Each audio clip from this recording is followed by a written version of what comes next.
KC Joyner, who would have thought the Eagles would have still been in the playoffs? But here they go, rematch of Week 11 against the New Orleans Saints. They lost that game, Casey, 48-7. It was not pretty. It was it was a massacre. But hopefully things are different this time. How are you, my friend? Yeah, that game it wasn't pretty. It was pretty ugly. Yes, it was. Let's start with that in terms of how that game was 8 weeks ago. I think because of the score was so memorable that it makes it sound like it was more recent, but it was 8 weeks ago. That's half a season ago when that game was played. How different are the Eagles now than they were in Week 11? I think they're a lot different in that now they've figured out what weaknesses their secondary had. Remember, they've had 5 players in their secondary go on IR, and about the time that game happened, a lot of the players they had in the secondary were still very new, and they weren't sure, okay, what's the strengths, what's the weaknesses, how are they going to attack this player, how can we protect this player.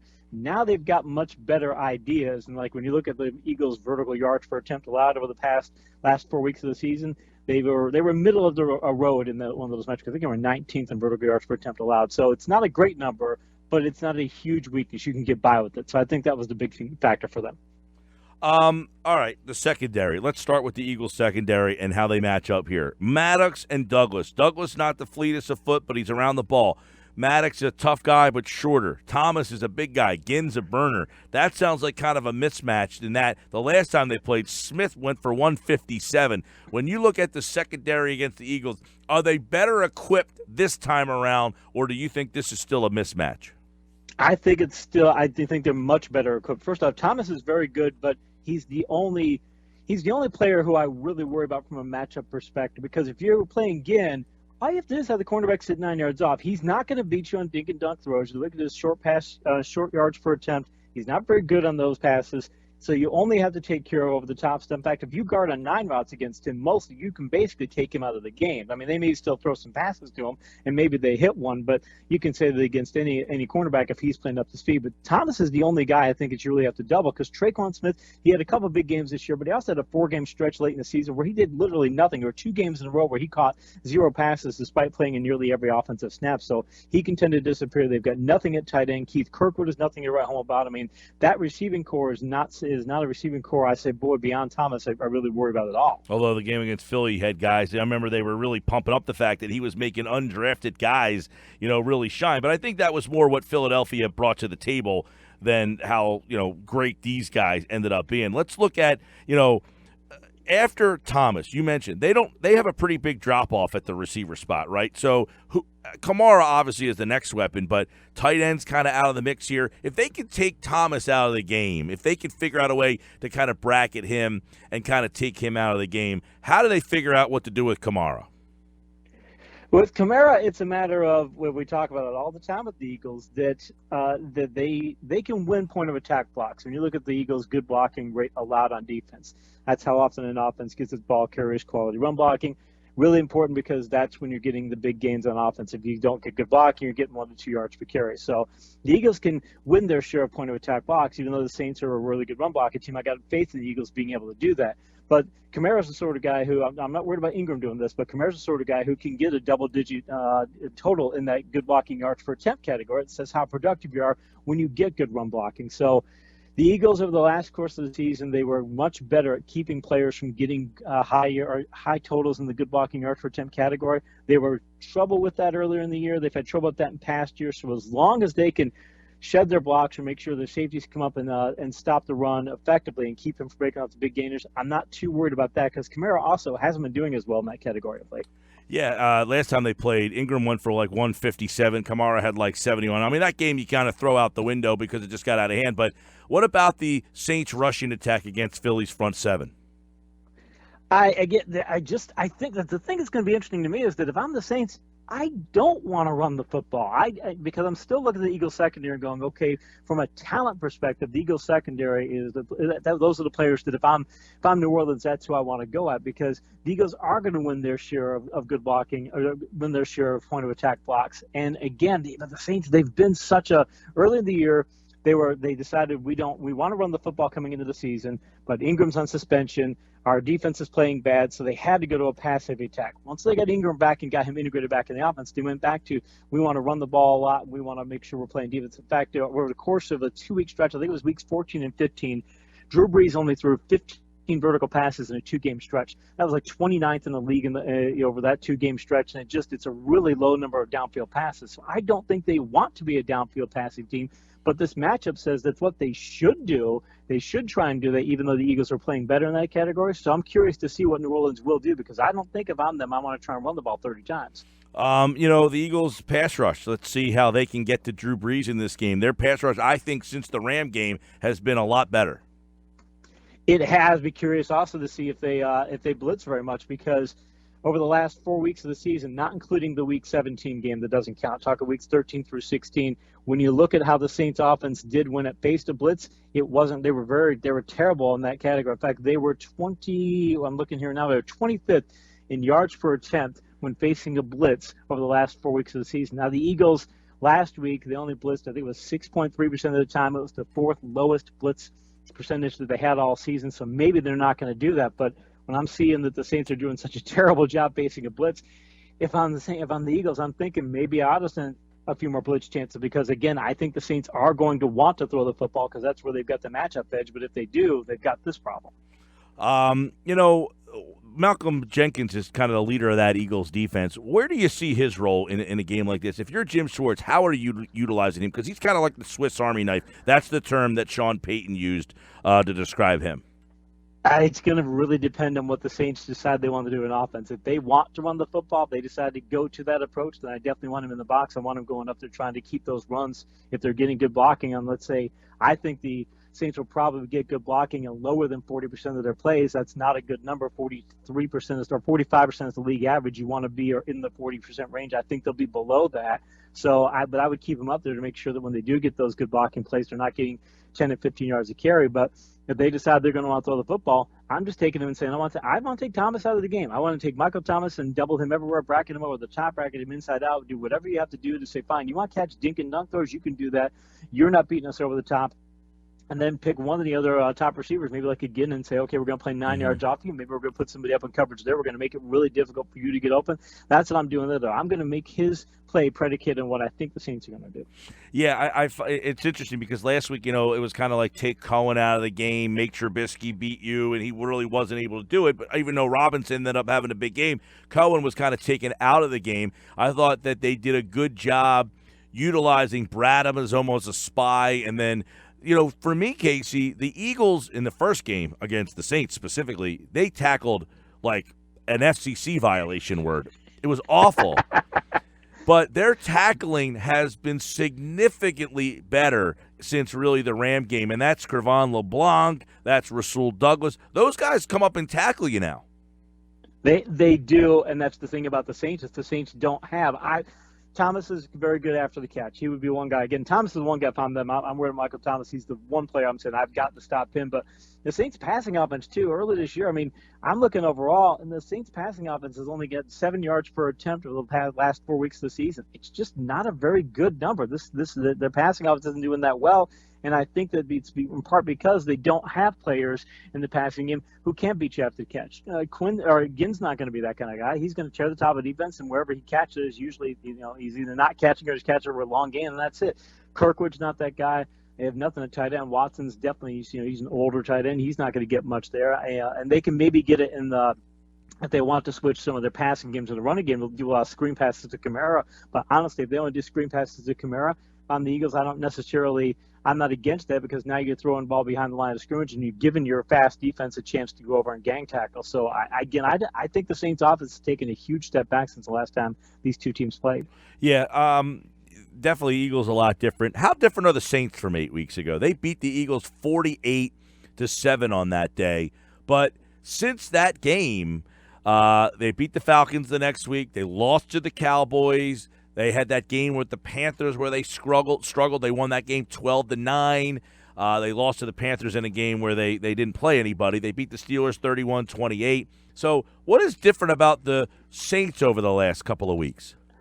I think that they got to the point where they had to lean on the ground game too much, where they became, I don't want to say predictable because the Sean Payton's offense is never predictable, but where we're going to be this sort of team, and they embraced the idea of winning a run game defense slugfest. They embraced that sort of contest, and it's really odd for them to do that. I get that they don't have great vertical threats, or they've got great vertical threats, but they don't really have consistent threats outside of Thomas. Their passing game just doesn't have the players to do that, but I think they're starting to go too much in the other direction. And the thing is, for the Eagles, it's fine if you guys want to go and play that sort of contest, play a slugfest contest, you're kind of playing into the Eagles' hands, because if you're going to run the ball against their defense, great. If I'm the Eagles, I invite that. But I think that the Saints have just decided that we're going to go to this lower percentage offense, and it's really changed their dynamic as a team. Yeah, Armstead playing's a big help, but Bennett, Fletcher getting Jernigan back, and Graham. I mean, this Eagles defensive line, it should be interesting to see if they can get to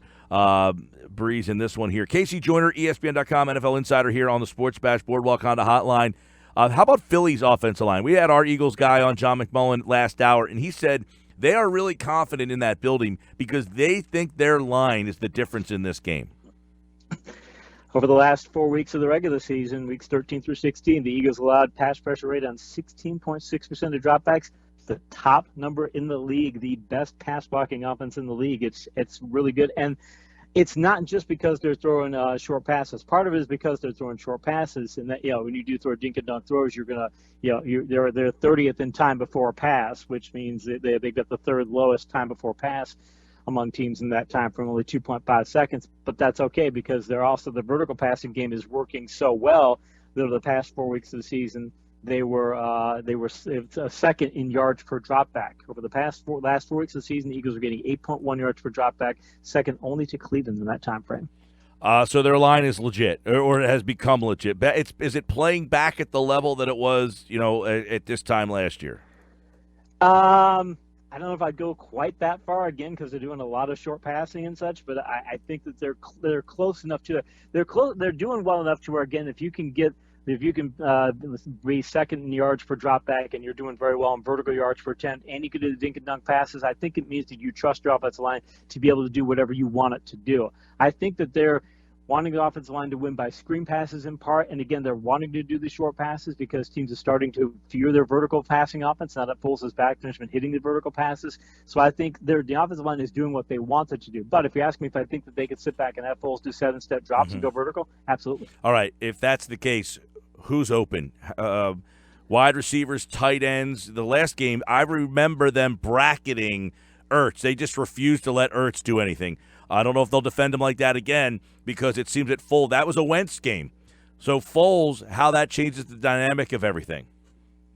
It does change the dynamic if they go in that direction, but since Foles has taken over, and if you're looking at vertical yards per attempt, you're talking the Ertz has done well, but the Jeffrey's done well. We've been talking about the past few weeks that Aguilar's done well. They've been able. In fact, they had Matthews last week. Got the pass interference penalty in the second half. He made a big play there. That doesn't count as passing yards, but it does count on moving the ball. So they've been able to get their vertical passing offense to go to a variety of different players. And mind you, the Saints have a really good defense, but again, I think the way that the Eagles' offense are playing, they can find. Foles have been showing that he can find whoever is getting single covered on the vertical passes, and they'll go for it. That was the problem with Wentz under center, is that there were times I thought that there were receivers who were open vertically and he wasn't pulling the trigger. Yeah. I think that Foles will do that, and that's something that the Saints got to be worried about because I think is that a spot that the Saints can be beat if they go Alshon Jeffrey up top? I mean, is that a spot where Philadelphia can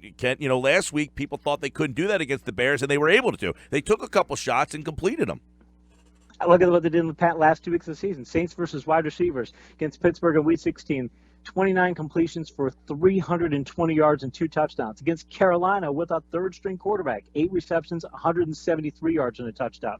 Against Tampa in Week 14, 10 receptions, 149 yards. Dallas in 13, 16 for 170. I mean, teams have been beating them with wide receivers. So if they have to get away from Ertz, the Saints have been showing that they are going to give up big plays in the passing. In fact, if I'm the Eagles, I do want to try and make this in a vertical passing game and go deep and see if I can get the Saints offense to try to keep up, because I really don't like the Saints' chances in trying to keep up. Well, and how the Eagles' receiving core all of a sudden has become deeper. Tate had the big catch last week, but Aguilar's been involved. Jeffrey's been involved. We know Ertz Roberts. I think Goddard's going to be a factor in this game. So, how is that full secondary? It seems like the Eagles have got to be able to find someone they can pick on in this game.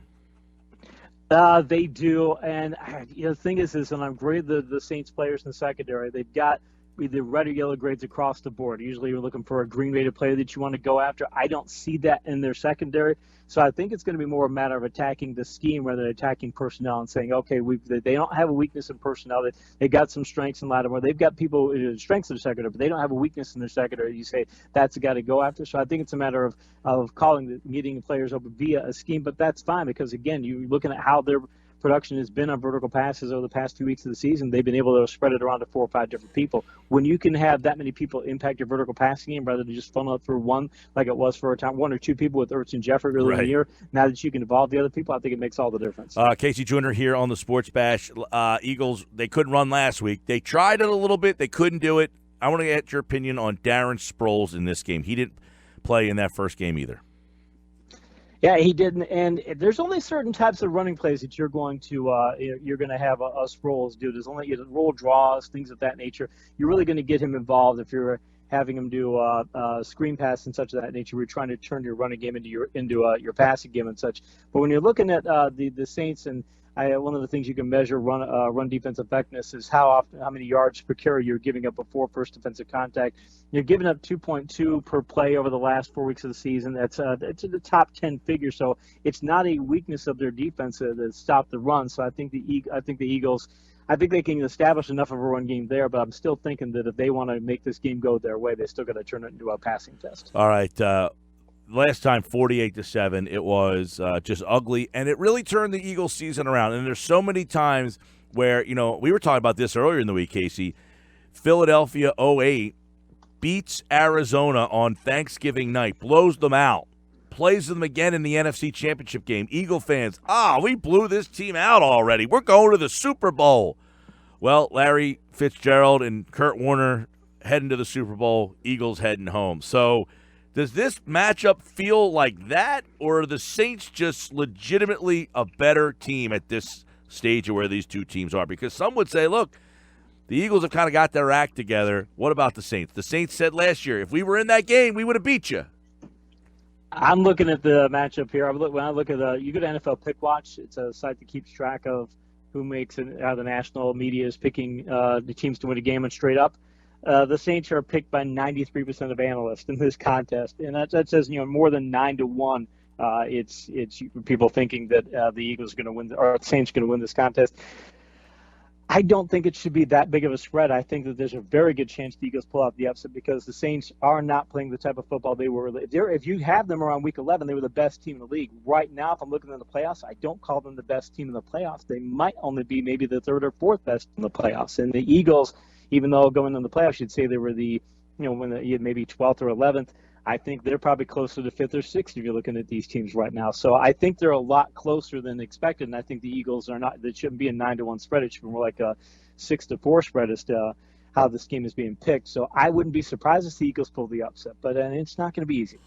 No, it should be a fun one. I think of all the matchups, you got 2 Super Bowl coaches, 2 Super Bowl MVP quarterbacks. This one is the most intriguing of the weekend. Well, let's get into the other ones real fast and get a couple of takes from you on these games. KC Joyner, ESPN.com, senior NFL insider here. All right, Reich first time in the playoffs. Luck against Reed, who's got, many times he's been this far, but he has not been able to give the hump. But he's got Mahomes going for the first time. So Luck more experienced than Mahomes, but Reed more experienced than Reich. This one's a very interesting matchup here. The Chiefs have lost 6 straight home games in the playoffs. So the Colts are rolling. How do you see this one? Interesting thing, I did a study a few years ago for ESPN in an article that took a look at the greatest offenses in NFL history, ones that scored 500 or more points, said how do those teams do when they get into shootout games? And the shootout game is when both teams score 24 or more points. You'd think they would do really well. They were about 60% win rate, but if you took, I think it was the 83 Washington team out of the matchup, it was more like a 54% win rate. I mean, it just wasn't. It was barely a 50-50 proposition. You look at Kansas City this year, in games where they allow fewer than 24 points, 7-0. In games where they allow more than 24 points, all of which they scored more than 24, they have 9 games where there's it falls in the shootout category. They're 5-4. if I'm the Colts, I'm looking to try and turn this game into a shootout because I think I've got very good chances to win. I'm still picking Kansas City to win, but I think it's going to be really close. I think it's going to be 34-31. Wouldn't I be shocked at all to see the Colts on the 34 side of that? Okay, Dallas heading to L.A. The Rams coming off of the bye week. Dallas squeaks by last week. Now they got to go on the road. Good defense. They run the ball. Is this a recipe to beat the Rams? The problem for the Cowboys is looking at this matchup for an ESPN article I wrote last week. The Cowboys pass rush over the past 4 weeks of the season, not including game week 17, not even including the playoff game, but what they did during that last 4-game stretch, they were 29th in pass pressure rate. They were in the bottom quarter of the league in sack rate, quarterback contact rate. You could basically pick your pass rush metric, and they were among the bottom teams in the league. I don't think you could do that against the Rams. I know that they've got the people to cover the Rams receivers, but I don't think they're going to be able to get enough pressure on Goff to make that to allow the secondary to keep covering people. And I think Goff is going to throw for 300, and the Cowboys will win. Ooh, all right. L.A. going to New England. Rivers is 5-5. Brady and Manning constantly beating him while he was going through the prime of his career. He's got another shot at Brady now. He's getting older. Can Rivers finally knock off Brady? Funny thing is about that matchup there is that the Patriots, a few weeks ago, Tom Brady threw 2 vertical passes against Buffalo. It's the lowest total that he'd had in vertical passes in a game dating back to 2006, which is the first season in the ESPN Stats and Information database. So make you think that the Patriots offense isn't being able to go vertical. But over the last 4 weeks of the season, they were 6th in vertical yards per attempt. So it says, okay, they still have some verticality to their offense, even though they don't have a vertical receiver. But I still look at the Chargers offense and I go, we know they have verticality. You know, tons of receivers that can get up and deep. They've got a 3-headed group in their backfield. I mean, Gordon's great, but Eckler's very good, and Justin Jackson has some burst too. He's somebody who, if they had to lean on him for 10 carries, that wouldn't be a problem for them either. So, and I look at their playmakers on defense, and they've got tons of playmakers on defense. I think the Chargers are going to go to New England and pull off the upset. I think that they have more than enough playmakers, and the Patriots don't, and they're struggling in a number of other ways too. So I wouldn't be surprised to see the Chargers win by at least a touchdown. All right, finally the Chargers get it done. It's been an amazing story for them, undefeated on the road. I mean, just being able, and in fact, the funny part is, if they win, they might want to go on the road and play in the next round, right? The way they've not gotten home field support this year, it's like every game's a road game. Right. Well, that's a good point, too. All right, KC Joyner, Eagles and the Saints this Sunday, 1 o'clock. Coverage begins on 97.3 ESPN. It sounds like it didn't sound like you were saying Philly's going to win, but you wouldn't be surprised if they won. I didn't. When I pick the percentages. I mean, I was able to go 4-0 last week by doing that, so I tend to go that route. I pick what I think is the percentage play. I do the old Bill Parcells thing of, if these teams play 10 times, how many times would one team win the game? I think the Saints would win this game 6 out of 10 times if they played 10 times, so I'm picking them, but I'm not going to be the least bit surprised if the Eagles win this game. All right, should be a fun one. I think it's the most interesting game of the weekend, and that's the final game on Sunday. Nick Foles. By the way, if Nick Foles wins this game, what do the Eagles do? I guess you see what happens to the coverage table. If he takes them to 2 straight Super Bowls, I think you know who your quarterback is at that point. Ooh. All right. More on that coming up. All right, Casey, enjoy the games, pal. We'll talk to you on Monday. Appreciate it.